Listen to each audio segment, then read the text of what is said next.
Ahm, Vamos então iniciar aquela que é a última sessão do seminário dedicado a Bergson, Metafísica, Filosofia da Vida. Vamos ouvir a fala da professora doutora Silene Torres Marques, que dedicou tanto a tese de mestrado como a tese de doutoramento ao autor que nos ocupou estes 2 últimos dias. Hoje é professora associada na Universidade Federal de São Carlos. A tese de mestrado, tanto a tese de mestrado como a tese de doutoramento tiveram lugar em São Paulo. A tese de mestrado, convém, neste caso é relevante referir, é intitulada A Liberdade Bergsoniana, da indeterminação da consciência moderna à indeterminação ativa da consciência. A tese de doutorado foi concluída em 2001, em parceria com a Universidade de Sorbonne, Paris, e é intitulada Ser, Tempo e Liberdade, Dimensões da Ação Livre na Filosofia, de Henri Bergson. Hoje vai-nos falar sobre a consciência, matéria e vida, algumas considerações sobre a metafísica da natureza em Bergson. Tem a palavra a professora Silene. Tá, obrigada. Primeiro, agradecer ao Evaldo pelo convite. Foi até bom que foi adiado, apesar que a gente sempre está com muita coisa, né? Mas agradecer muito pelo convite e a gente espera, como comentávamos agora há pouco, que continuemos, né, a conversar, né, os bergsonianos e os que estudam, queiram fazer relações com a filosofia do Bergson, né? Então, como está no próprio título do que eu vou falar, são algumas considerações. Como é que eu diria? Assim, o nosso trabalho nas universidades, vocês sabem, né? Pesquisa, ensino e extensão, né? A gente faz pouca extensão, eu acho, mas pesquisa e mais ensino, né? Então, eu diria assim que eu não estou estudando propriamente o tema que eu estou falando com vocês, mas me debrucei até um pouco por conta do evento e por outra questão que não vem ao caso falar, mas é uma questão que me veio por um trabalho de uma aluna, né? A pesquisa, né? Você aprende muito, né? Eu, quando fiz doutorado e fiz o estágio na França, como eu havia falado com o Evaldo ontem, en passant, né? Já tinha um interesse em trabalhar, sobretudo, a noção de matéria, né? Algumas questões ligadas à filosofia da natureza, e, por conta de algumas pesquisas de alunos, eu fui tentei, né, li algumas coisas, né? Então, o que eu vou tentar, a minha ideia é mais ou menos o seguinte. Outra coisa, tudo que a ideia surgiu um pouco também, a ideia de pensar a natureza, ou filosofia da natureza em Bergson, surgiu um pouco, aliás, foi alimentada, como é que eu diria, me trouxe ideias, né, por leituras do texto do Deleuze sobre a noção de diferença em Bergson, e alguns textos do Pierre Montebellot, né? Ele tem um livro chamado L'autre métaphysique. Eu não vou falar disso aqui, mas assim, são questões que me vieram à tona pela leitura de alguns trechos, não na obra toda, mas e um texto do Pierre Montebellot sobre as diferenças de natureza e diferença da natureza e de natureza em Bergson. Me fizeram pensar muita coisa, né? Mas o que mais que vai nortear um pouco aqui é a difícil empreitada do Bergson, tá? De tentar fazer uma filosofia da natureza, ou melhor, seria uma filosofia do todo, vamos dizer assim, que dê conta da consciência, da matéria e da vida, né? Então, quer dizer, o todo da nossa experiência, né? de certa forma, que envolve a nossa própria experiência no mundo, que seria temos um corpo, temos uma vida e temos uma consciência, né? Me parece que a filosofia do Bergson, ela tenta dar conta dessas, vamos dizer, 3 interseções, linhas, né? Linhas de fatos, como ele fala numa conferência, né? Ele tenta dar conta da interseção do fato da consciência, do fato da vida e do fato da matéria, né? Então, me parece que isso que é um projeto que há na filosofia dele, né, que engloba as três obras dele, as 3 primeiras obras dele. Né? Então, eu fui inspirada por isso, mas eu tentei começar a pensar o Bergson um pouco antes da intuição da duração, vamos dizer assim, da descoberta da duração. E aí eu vou mostrar para vocês mais ou menos o meu trajeto, aos poucos eu vou começar já, senão, né, o meu trajeto, que é mais ou menos o seguinte, né, quer dizer, começando no fato de que, para pensar, né, que a ideia é que pensar o esforço de Bergson em reunir consciência, matéria e vida numa metafísica da natureza. Mas pensar a metafísica da natureza, o tema da natureza em Bergson, pressupõe antecipadamente alguns esclarecimentos sobre o ponto de partida de sua filosofia. Primeiramente, o próprio Bergson esclarece o contexto no qual se insere suas primeiras descobertas. Em uma carta a William James, de maio de 1908, ele relata ao filósofo inglês a mudança marcante ocorrida em sua maneira de pensar entre os anos de 1881 e 1883, após terminar os estudos universitários. Segundo ele, influenciado pelo evolucionismo de Herbert Spencer, que o fez conhecer as teorias mecanicistas, possuía a intenção de consagrar-se à filosofia das ciências. Nesse sentido, empreendeu a leitura dos primeiros princípios, com o intuito do Spencer, né, com o intuito de examinar algumas noções científicas fundamentais. Ao analisar o modo como a noção de tempo era abordada na mecânica ou na física, se surpreendeu. Diz ele, percebi para meu grande espanto que o tempo científico não dura, que não mudaria nada em nosso conhecimento científico das coisas se a totalidade do real se desenvolvesse de um golpe no instantâneo. E que a ciência positiva consiste essencialmente na eliminação da duração. Fecha aspas. Essas considerações foram o ponto de partida de uma série de reflexões que, pouco a pouco, levaram-no não somente a rejeitar quase tudo que ele havia aceitado até então, mas também a mudar completamente seu ponto de vista sobre o tempo e o movimento. Dessa orientação inicial surge seu primeiro livro, O Ensaio sobre os Dados Imediatos da Consciência, no qual apresenta a sua famosa tese sobre a duração psicológica. Citemos a definição famosa, segundo capítulo do ensaio. A duração pura é a forma que adquire a sucessão de nossos estados de consciência quando o nosso eu se deixa viver, quando ele se abstém de estabelecer uma separação entre o estado presente e os estados anteriores. Fecha aspas. Justamente no capítulo 2, depois no 3 desse mesmo livro, né, no primeiro dele, ele resume algumas considerações sobre o tempo da ciência que estavam lá na origem de sua pesquisa e determinaram sua filosofia, agora contrapostas à nova concepção de tempo, descoberta, né? Diz ele, o tempo que ele descobre, a constatação, né? O tempo medido pela ciência possui um caráter relativo. O tempo vivido pela consciência possui um sentido absoluto. Afirma ele, no capítulo 2, por exemplo, que a ciência opera sobre o tempo e o movimento, excluindo deles a essência, ou seja, do movimento a mobilidade e do tempo a duração. O intervalo de duração não conta. Por isso, se todos os movimentos do universo se produzissem 2 ou 3 vezes mais rápido, não haveria mudança em suas fórmulas e números, diferentemente da consciência, que experimentaria uma mudança qualitativa indefinível. Ora, essa situação é comparada à de um astrônomo que prevê um eclipse.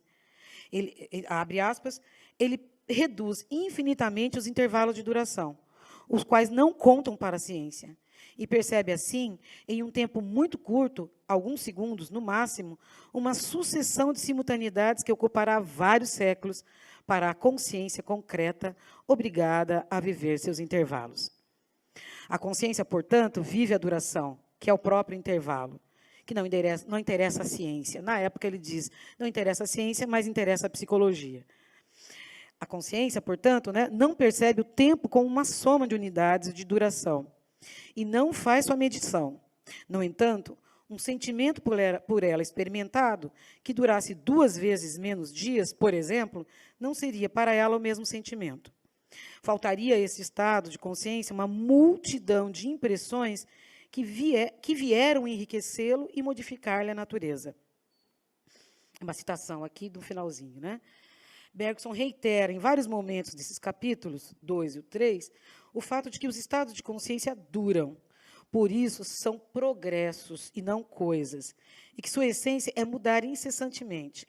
Suprimir quaisquer de seus momentos seria empobrecê-los, seria modificar sua natureza e qualidade. Enfim, empobrecer o conjunto de uma história individual, né, do indivíduo.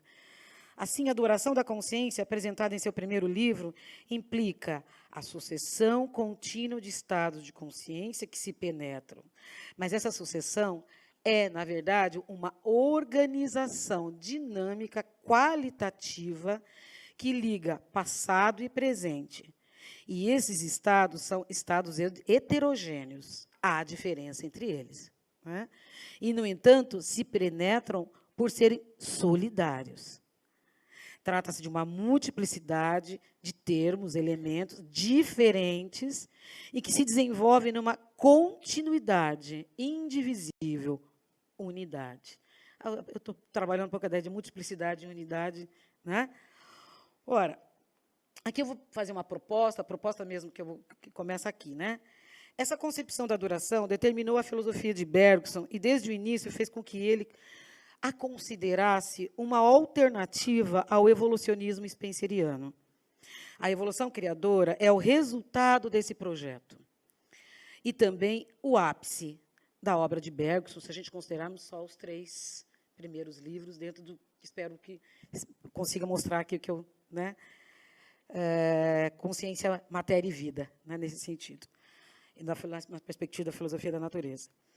Ora, o que vemos já na introdução de A Evolução Criadora, Bergson, o que vemos já é Bergson propor, na introdução, um evolucionismo verdadeiro em oposição ao evolucionismo falso de Spencer.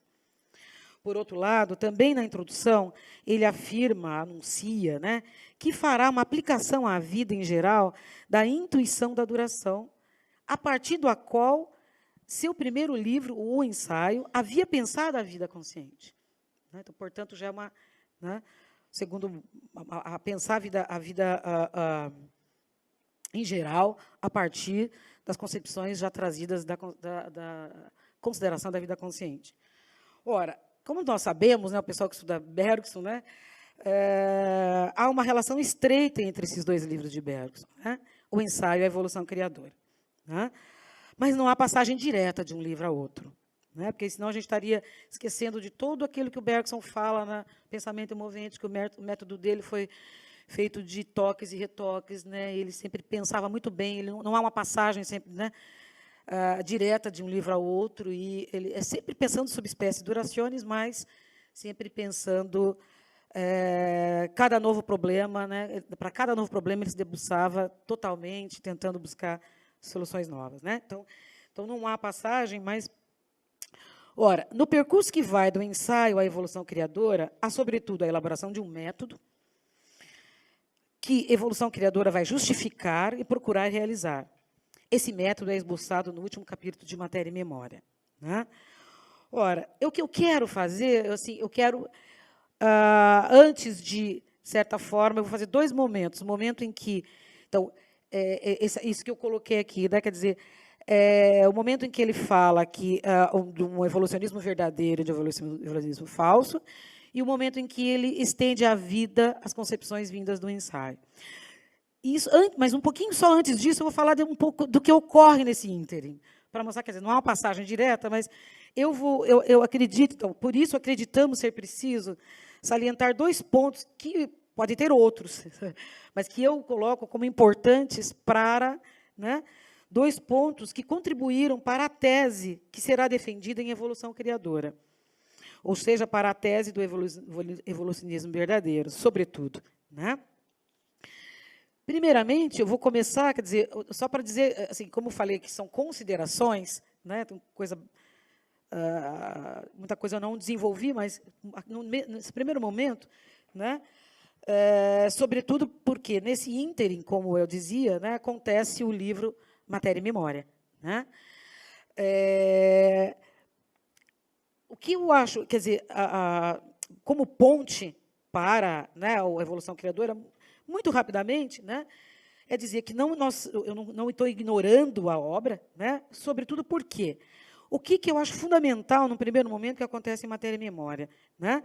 Bergson considera os seres vivos como centros de ação que dominam o determinismo físico ao condensar as mudanças sucessivas da matéria em uma certa tensão de duração e cuja consciência é proporcional ao grau de escolha ou liberdade. Ao fazer isso, o livro já vinculava, de certa forma, a vida ao psiquismo. Por outro lado, esse livro afirmava ainda que cada grau de tensão mede uma intensidade crescente de vida. Só para pegar o termo, né, vida aí, né, na página 355. E a matéria, então, aparece como sendo uma espécie de grau zero de tensão.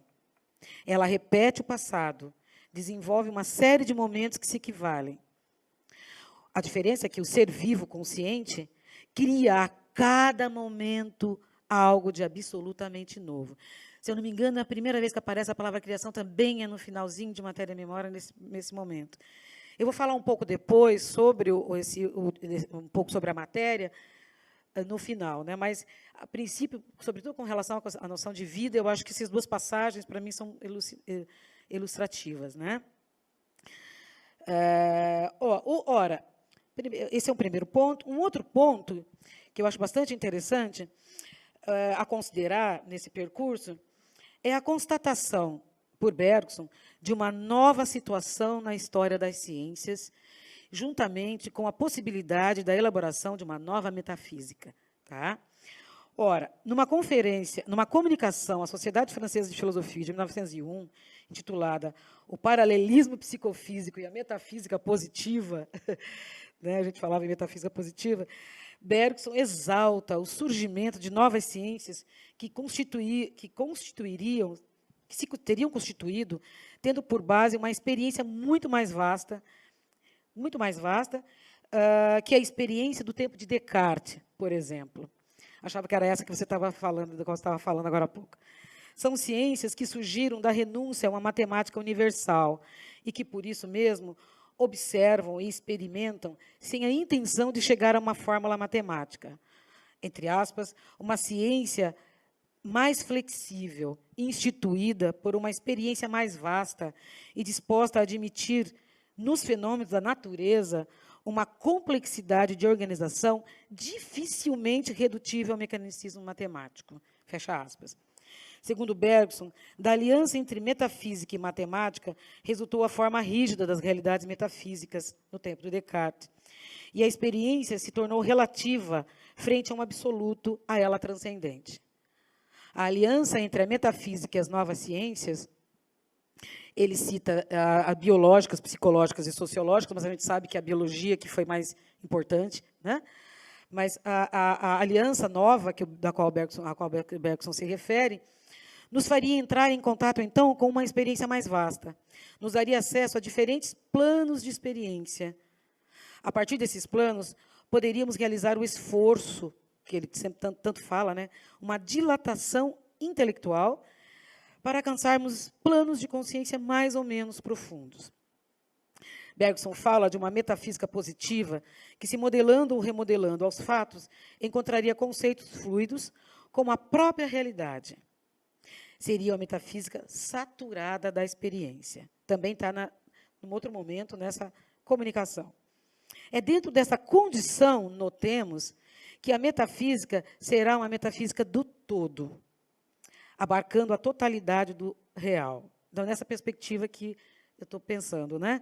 Quer dizer, ela englobaria consciência, fenômenos espirituais, consciência e vida, como fenômenos espirituais, e matéria, fenômenos materiais. Né? Só para comentar, quer dizer, eu dei ênfase a essa comunicação, mas essa comunicação ela possui um papel importantíssimo na história do pensamento do Bergson, porque ela já, em 1901, né, ela já aborda o tema de uma nova metafísica, uma filosofia, né, nova, sem recorrer a um método. Ele fala de um esboço de um método, né, mas o método que vai estar melhor explicitado, se vocês sabem, na introdução à Metafísica de 1903, né, texto que irá completá-la ao fundar o método filosófico na intuição, que será contraposta ao conhecimento conceitual e discursivo. Tá? Então, o que eu vou fazer agora é tentar pensar naqueles dois momentos que eu falava agora há pouco, né? Pensei entre os dois livros, eu elegi esses dois momentos de matéria e memória e a descoberta das ciências, né? Mas o que eu acho mais importante, que, como eu disse para vocês, são considerações, agora tentar pontuar o que o Bergson, essa extensão que o Bergson faz, né, da noção de duração do ensaio à vida, rapidamente aqui, espero, né, e depois um pouco sobre a matéria, né, que é desse conceito básico de duração do ensaio, né, que ele vai tentar fazer pensar, né, a partir desse conceito, que é um conceito fluido, né, a própria noção de duração é um conceito fluido, eu penso, assim, né? Então, vamos lá, né? Primeiramente, então, após colocarmos essas observações, vamos, então, à proposta de evolução criadora. Primeiro ponto, como eu dizia para vocês agora há pouco, né? Ora, a vida é de ordem psicológica, o Bergson, desde a introdução, fala isso, né? E a atividade vital pode ser comparada, né, análogo à atividade psíquica. Esta procede por dissociações e bifurcações constantes, crescentes, tal como o nosso caráter. Ora, porque no sentido de que ele se desenvolve abandonando personalidades, né, se desenvolve abandonando possibilidades, né, conforme ele se constitui. Há também a vida, né, há uma complexidade inicial, uma multiplicidade de elementos que se interpenetram. E entre esta e o resultado final, há uma continuidade. Há algo das origens é conservado. Cada uma das tendências, nesse momento ele fala em tendências realmente, cada uma das tendências divergentes da vida conserva algo das outras. A vida humana é dirigida pela inteligência, a dos insetos pelo instinto e a dos vegetais pelo torpor inconsciente. Mesmo se orientando de modo diferente, essas direções são complementares. Em cada uma delas encontramos uma lembrança de algo virtual, do que está no princípio. Essas direções, tendências, jamais são encontradas em um estado puro.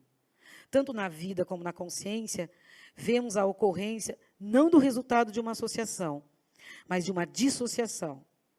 Trata-se de uma harmonia que é o resultado de uma divergência e de uma complementariedade de esforços. O trabalho da evolução é justamente o de afastar um do outro para que se desenvolvam os elementos que se compenetravam na origem, no princípio. A unidade da vida não está à frente, mas na origem. Mas na origem. Uma unidade psicológica não geométrica, mas composta de partes que se interpenetram.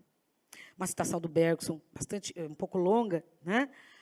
Falando dessas tendências imbricadas no início. Abre aspas. Torpor vegetativo, instinto e inteligência, eis, portanto, os elementos que coincidiam na impulsão vital, comum às plantas e aos animais, e que no curso de um desenvolvimento no qual se desenvolveram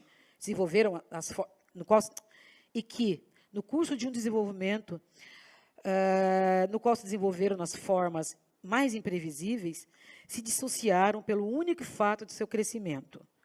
O erro capital, aquele que, transmitindo-se desde Aristóteles, viciou a maioria das filosofias da natureza, é o de ver na vida vegetativa, na vida instintiva e na vida racional 3 graus sucessivos de uma mesma tendência que se desenvolvem, enquanto são 3 direções divergentes de uma atividade que se cindiu crescendo. Fecha aspas. Há uma diferença de natureza entre elas, né?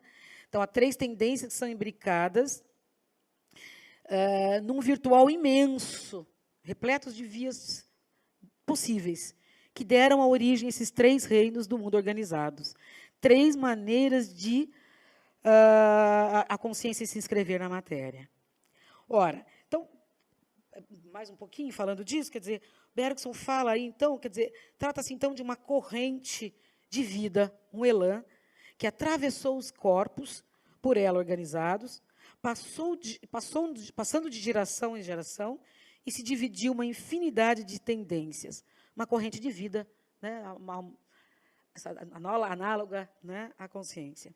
Uma larga corrente de consciência, uma citação aqui, né, que penetrou a matéria, carregada, como toda a consciência, de uma multiplicidade enorme de virtualidades que se interpenetravam.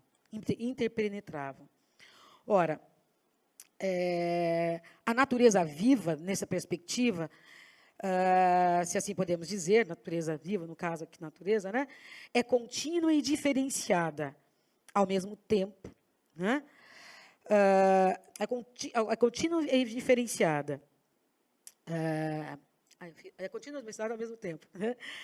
Ora, se há essa relação com a vida orgânica, e a relação da vida orgânica com a vida consciente, isso ocorre porque ela é o processo de uma corrente de consciência que agrupa e separa simultaneamente tudo que vive.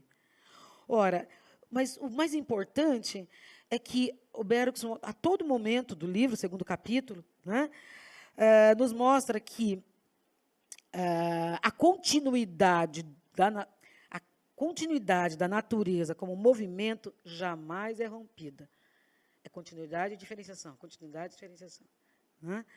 Bergson, ao colocar o problema da relação concreta entre consciência e vida, reescreve toda a história da vida a partir dessas tendências, né, que são misturadas no elan vital, né, na qual, que é isso que é interessante, né, coexistem os graus de diferença da vida, que engendram suas linhas de evolução. Tá?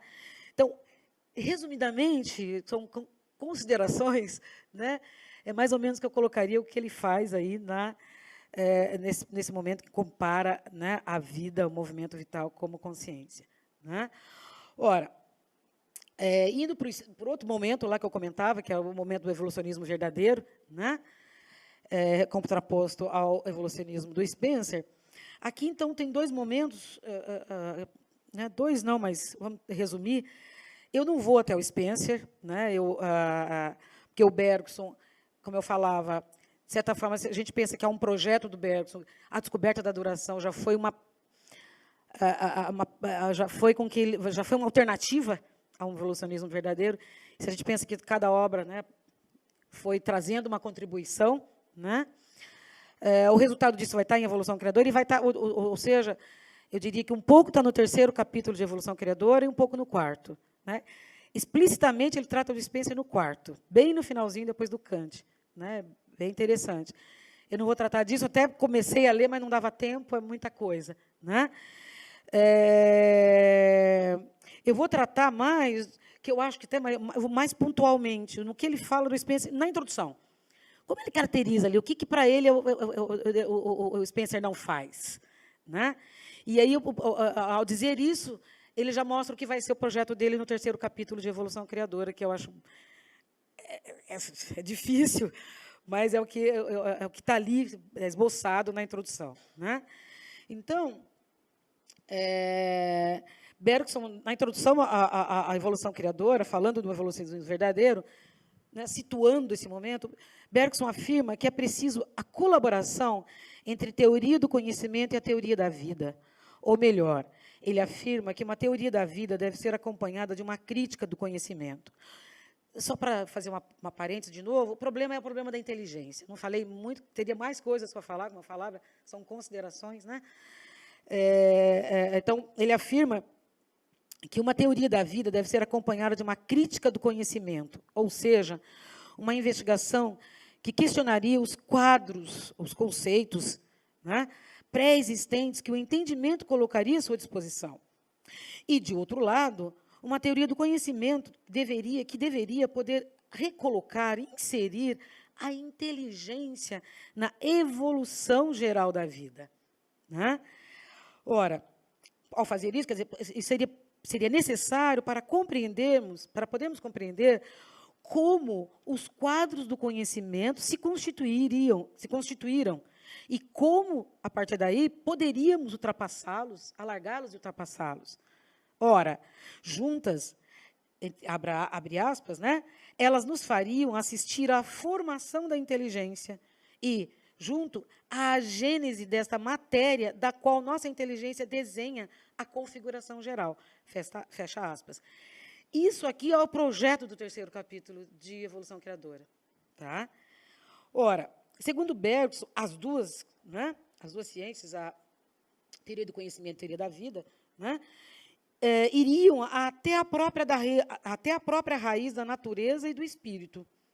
E, nesse sentido, aí a aspas, né, uma citação, eu faço questão de citar, né, e, nesse sentido, né, as duas substituiriam ao falso evolucionismo de Spencer. O que o Spencer faz? Que consiste em recortar a realidade atual, já evoluída, em pequenos pedaços, não menos evoluídos, e depois recompô-la com seus fragmentos. E a dar-se, assim, antecipadamente, tudo o que se trata de explicar. Então, a substituir esse evolucionismo, um evolucionismo verdadeiro. Qual seria? Né? Onde a realidade seria seguida em sua geração e crescimento. Fecha aspas. Então, de certa forma, é o que o Bergson tenta fazer. Né? Situar a inteligência na sua história. A gente sabe que existe isso, não vou nem falar muito aqui, não demora muito, mas é o que o Bergson tenta fazer. Inserir a inteligência, ela não é um sol que ilumina o mundo. Né?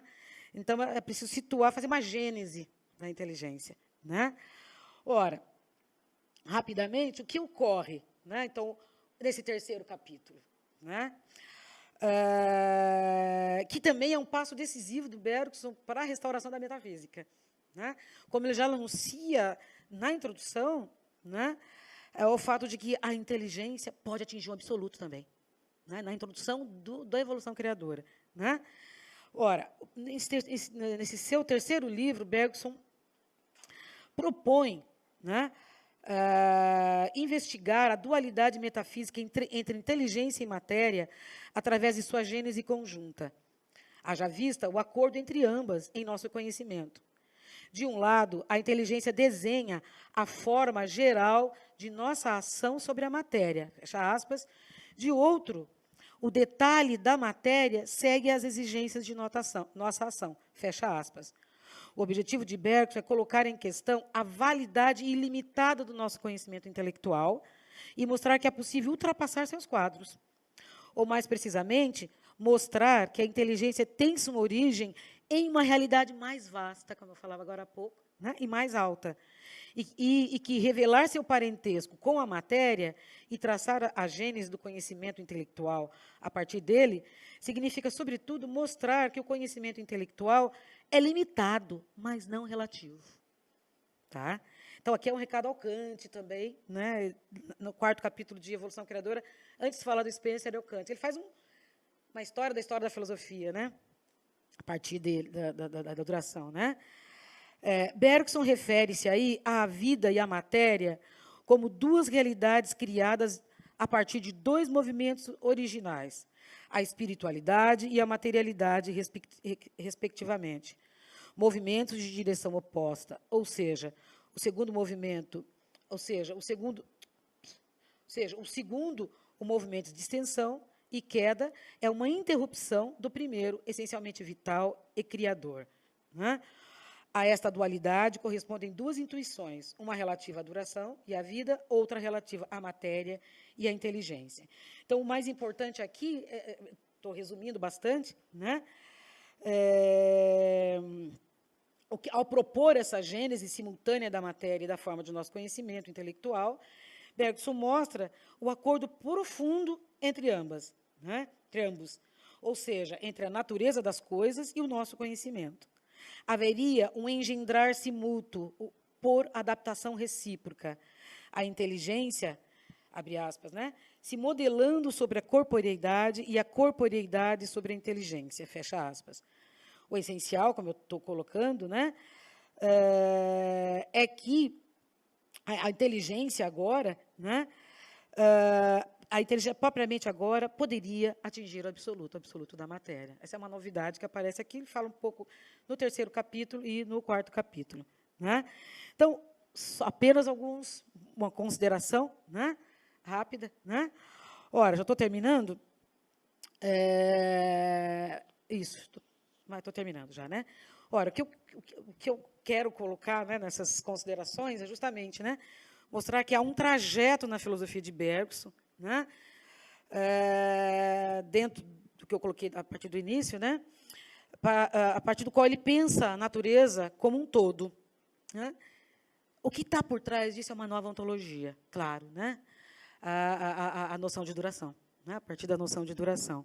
Né, o ser como duração, a ideia de graus de tensão de duração. Né, e o que a gente vê é que, pensando nessas 3 obras, nós percebemos quer dizer, esse pensamento dele, né, faz com que a gente perceba um parentesco, né, entre consciência e vida, né, entre consciência e a matéria, e da matéria com o ato criador. Né. Então, é claro que foi preciso compreender a vida psicológica no ensaio como duração, né, mas também compreender a matéria e matéria-memória como duração, como eu havia colocado rapidamente. Então, é aqui que eu queria falar um pouco mais, que eu acho que essa compreensão da matéria como duração, que também ajuda a compreender esse 3º capítulo, né, de evolução criadora. Né. Bergson fala em matéria e memória, fala da matéria e matéria-memória como uma tensão diluída, como uma duração quase adormecida. Ele elabora propriamente lá uma metafísica da matéria, né, no 4º capítulo, né, de matéria e memória. Né. A metafísica da matéria elaborada no 4º capítulo é fundamental para esse projeto de unificação da experiência ou para essa filosofia da natureza. Né. A matéria considerada em seu conjunto, uma citação dele, é como a consciência onde tudo se equilibra, se compensa e se neutraliza.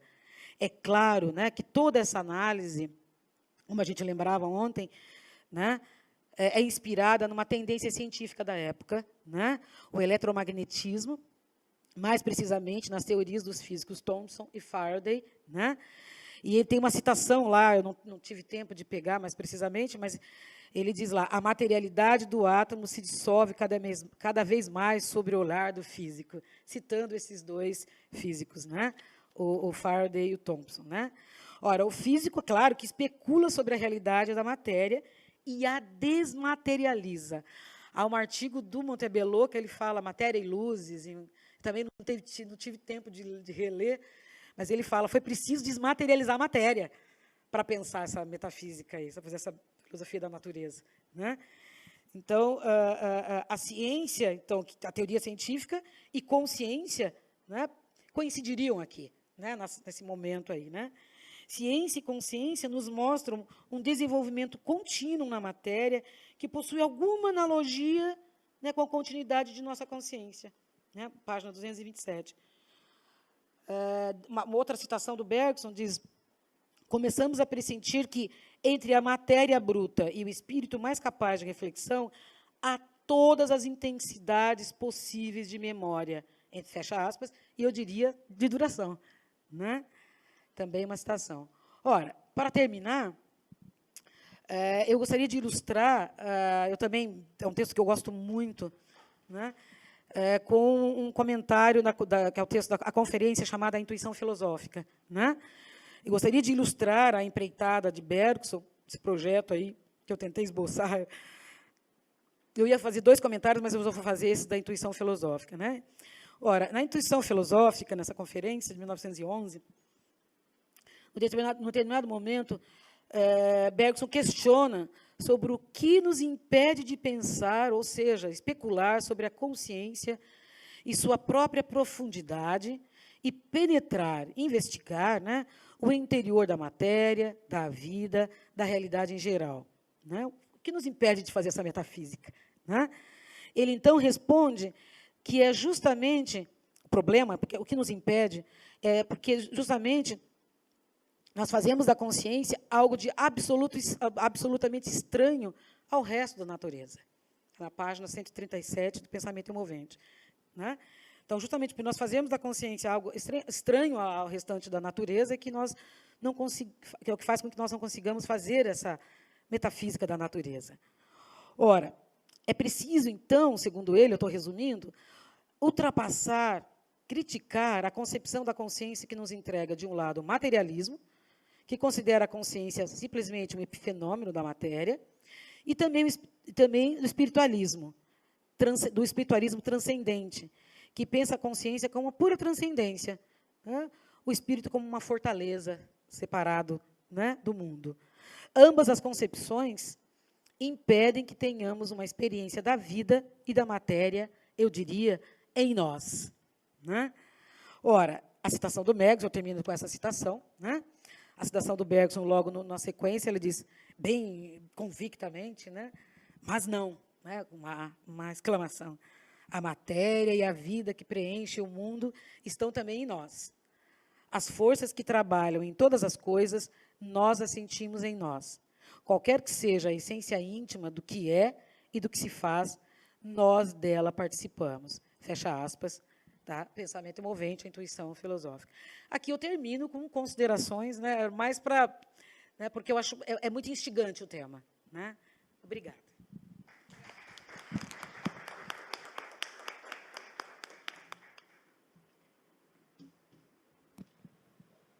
Muito obrigada pela fantástica fala. Está aberto o debate. Temos tempo para algumas questões. Deixa eu começar, então, enquanto o pessoal pensa mais um pouco. Esse tema me interessa muito, na verdade, é o meu tema principal hoje de perseguição, junto com o Bergson. Eu estou oferecendo um curso na pós-graduação em Metafísica, que é sobre o conceito de matéria e matéria e memória. Mas é um curso um tanto irresponsável, no seguinte sentido, de que não é um curso que advém de que eu já sei ou acho que sei o que vou realmente discutir diretamente lá. Eu estou mapeando quais são os textos, quais são as questões que estão lá presentes e etc. Então, tem muitas dúvidas ainda, e eu estou utilizando a disciplina como uma espécie de laboratório. A minha via, em particular, vem um pouco desse final da tua fala, ou seja, tentar pensar o conceito de matéria a partir das discussões da filosofia natural moderna, ou física moderna, do finalzinho do século XIX, que é Faraday, eletromagnetismo, porque a discussão toda daquele período é basicamente a seguinte: eles chegam à conclusão de que haveria ontologias concorrentes, que os físicos não querem muito tocar, mas para poder resolver o problema sobre o eletromagnetismo, eles têm que abandonar a ideia de átomo e de corpúsculo, que era tão importante para Descartes e para Newton. E, ao fazer isso, eles começam a pensar que talvez haja campos de força. A grande discussão é, esses campos de força, seriam eles materiais ou não? Né? Qual é a minha hipótese irresponsável, porque eu preciso pensar muito mais sobre isso, é que quando Bergson fala de energia criadora, isso é perfeitamente compatível com a noção de campo de força, que eles começam a articular por lá. Ou seja, o campo de força é o que gera a matéria. Ora, se o campo de... Mas é como se o Bergson tomasse uma posição no debate. Tem alguns que acham que o campo de força é material. Outros acham que o campo de força não é material. Bergson diz, bom, não é material, e eu vou chamar isso então de espiritual, e vai ser a minha maneira de designar esse campo de força que não reduz à matéria, mas cria a matéria. É uma imagem interessante e confortável, só que eu tenho uma dificuldade de combinar essa imagem com essa metáfora do Bergson na evolução criadora, sobre essa matéria sendo isso que sobra da energia criadora. Parece que aí as coisas fazem água, ou seja... A matéria é o quê que sobra? Essa ideia da matéria como sendo aquilo que fica da energia criadora. A energia criadora vai dando a vida e a matéria é como se fosse o rastro. Ele né? fala em dois movimentos. Dois movimentos. A espiritualidade e a matéria. Um dos problemas aí do Bergson é ele usa muita metáfora, né? Isso. O que eu queria te perguntar era justamente isso. Se você acha, aí eu vou pedir, falo isso livremente, né? Se dá para a gente fazer uma via de comparação nisso, ou seja, essa ideia do campo de força, né, que vai surgir com Faraday, eletromagnetismo e tudo mais, com essa noção de energia criadora que fala o Bergson. Eu não sei, porque eu acho que ao falar... vou ser apressada, talvez, mas é bom já. Acho que ao falar da forma que você já está falando, que você fala, você já está materializando o que o Bergson não quer materializar, porque fazer, eu acho que não, me parece que tem um trecho desse próprio texto, Intuição Filosófica, em que o Bergson diferencia ciência e filosofia. E que me parece assim, que eu não vou lembrar exatamente, mas me parece assim que o Bergson é como se ele dissesse assim, todos os livros que ele faz, a gente sabe, né, ele vai estudar uma ciência, várias ciências, né, parte de fatos, estuda fatos, mas é como ele diz assim, pronto, já estudei o cientista, agora eu vou lançar hipóteses, né, o filósofo lança hipóteses, e a hipóteses, não... Então, eu diria assim, eu acho que eu não compararia, não, porque o que o Bergson fala de elan vital é comparável à consciência. Né? É difícil, quer dizer, não tem como... Eu não pegaria uma metáfora física para fazer uma comparação física para falar do elan vital, que é do elan vital que você está falando, né?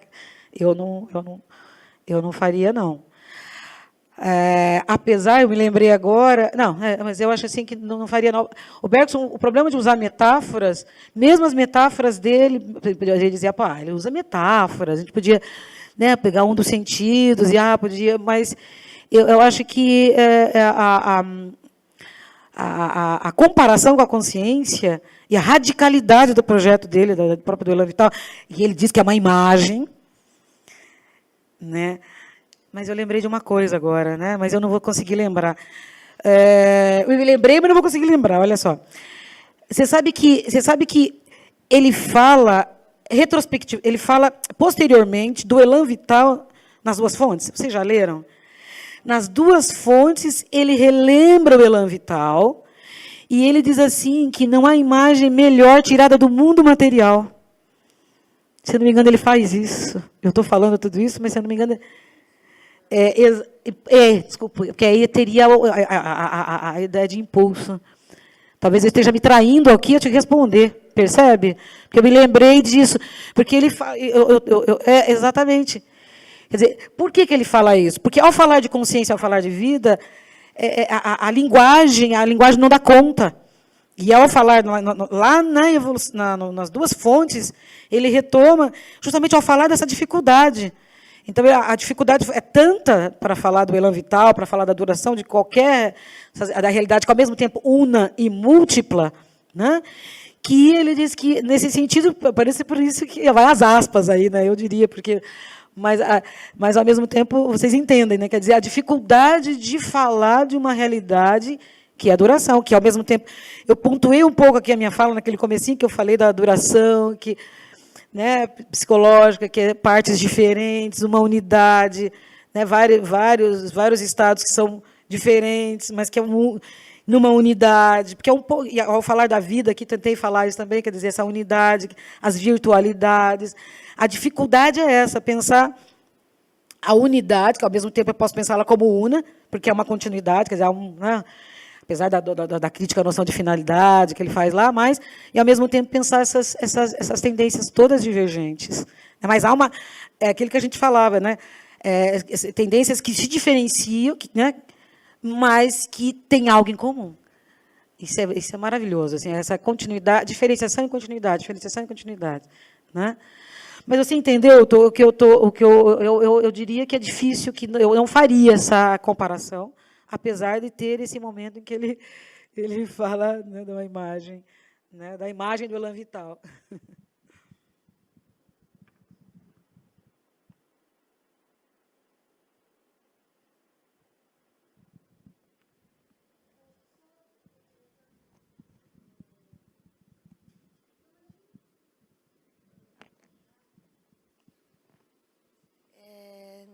Não é uma questão, é só, continuando a conversa de vocês, a questão da relação entre a ciência e a metafísica.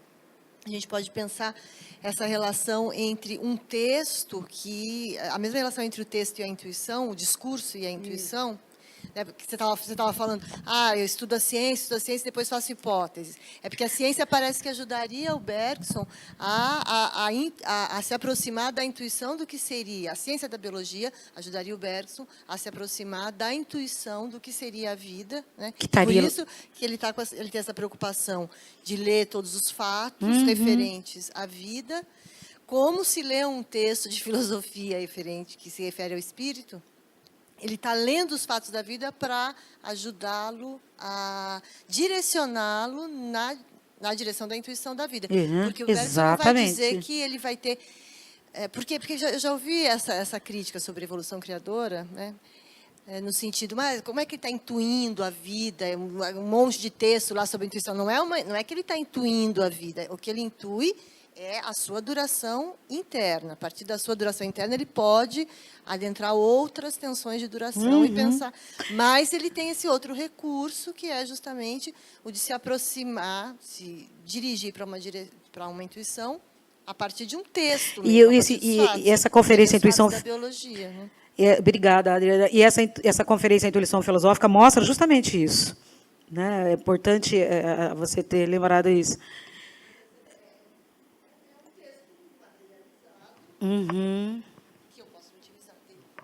Exatamente. Mas eu gosto muito dessa... Falei de uma forma muito rápida, mas é por conta de justamente, me parece que a filosofia que dá o salto. O Bergson é um restaurador da metafísica, tem que colocar nessa perspectiva, né? Nessa perspectiva de que ele acreditava nessa possibilidade de, partindo de uma mesma intuição, os filósofos comungando, progredissem, né? Ele tem uma perspectiva positiva realmente de avanço, né? Da filosofia junto com a ciência.